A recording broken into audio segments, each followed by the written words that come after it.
Ladies and gentlemen of the press, we have just listened to the media budget review of the minister responsible for finance. You agree with me that typical of this government, this address was uninspiring, bereft of new ideas, gives no hope, and fails to offer a roadmap for addressing the numerous problems facing the people of Ghana. This media review leaves many people disappointed and uninspired. It gives no hope to the people of Ghana, and that anything this government had said and have done over the last 7.5 years, they've done nothing to reverse the negative trend. In the last 8 years, the Akufo-Addo government have burdened the ordinary Ghanaian and businesses with a number of taxes, making Ghana a high tax regime. These taxes include e-levy, COVID levy, an effective VAT rate of about 22%, a distorted value-added tax regime, a betting tax, a boiler tax, in other words, a sanitation levy, a high tax on petroleum product, an emission levy, a high import taxes, burdensome fees and charges across all sectors of the economy, and over 40 new taxes in the last 7.5 years. These burdensome taxes have made Ghana unattractive for investment and foreign direct investment.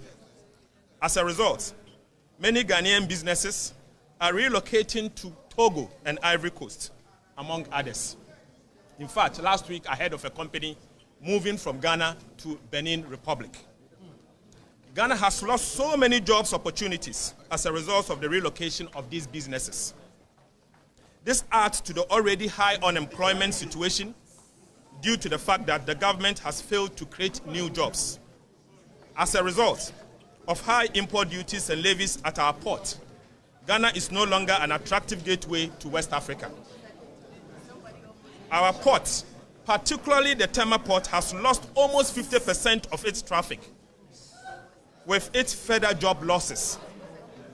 Living in Ghana is now exceedingly difficult as the cost of living has now become unbearable.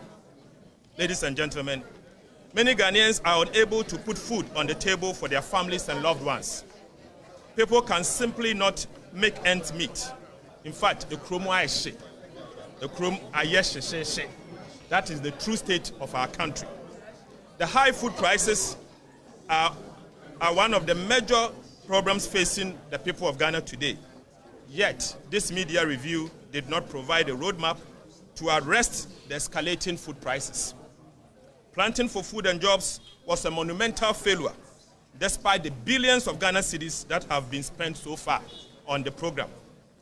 The greatest threat to our national security today is youth unemployment and food insecurity.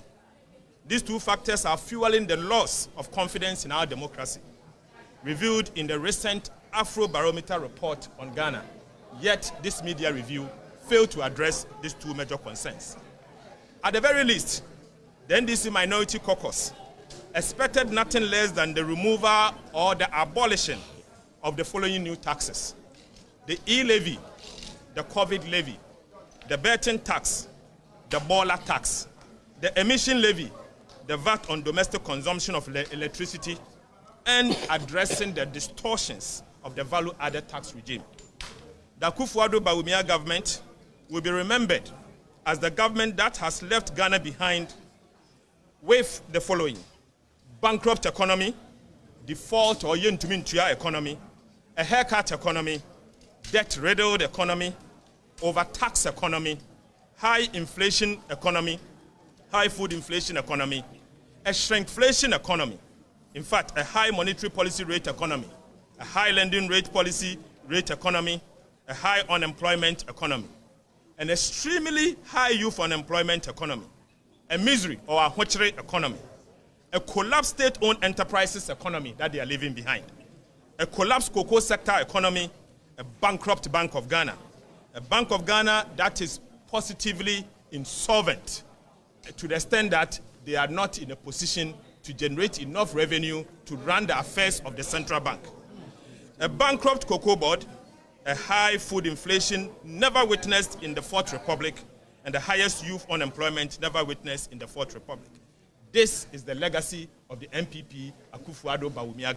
Bereft of new ideas, gives no hope, and it fails to offer a roadmap for addressing the numerous problems facing the people of Ghana. Let me assure you that the National Democratic Congress and the minority in Parliament are aware of the following. We are aware of the hopelessness of our youth who cannot count on the government for jobs. We are also aware of the suffering of the ordinary Ghanaians who cannot afford 3 square meals a day. We are aware of the unbearable hardships confronting the good people of Ghana and businesses. We are aware of the collapsed state-owned enterprises such as the Ghana Cocoa Board. In fact, we are aware of the insolvent Bank of Ghana. We are aware.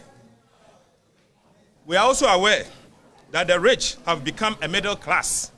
The middle class has become poor, and the poor has become poorer, with the World Bank estimating that 33% of Ghana's population will move to extreme poor by the year 2025. We are also aware that this government is leaving behind a high tax regime. And overall, we are also aware, among others, of the poor governance that this government is leaving behind. The NDC pledges. Our pledge is to confront these challenges head-on, beginning January 7th, 2025. Thank you. Thank you very much.